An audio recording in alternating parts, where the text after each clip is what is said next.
vengeance, deny, classify in Orwellian fashion all non-whites as colored.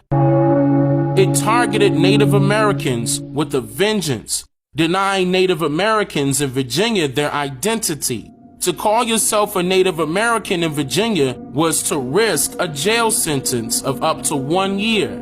Now, in this statement, he used the term Native American.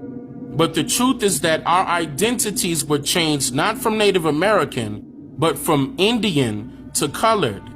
And they were not only jailing people in Virginia for claiming their true identity, they were killing them by hanging them from a tree, and in more ways than just one that I won't mention, in each state across North America. The biggest bigoted racist white supremacist of them all, and that's including the federal government and all of those who praise this coward's derogative motives and agenda, was none other than Walter Ashby Pleckler. The Plecker era was truly one of the darkest times for Native people in Virginia. But I think it's critical for us to think about what was the genesis of the ideology that Plecker was a proponent of. And it's really the eugenics movement.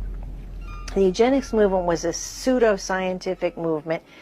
We say pseudo-scientific today because we find that the science that they were proposing is not what we today would honor as scientific in any way. The eugenics movement has a direct link to the descendants of Charles Darwin.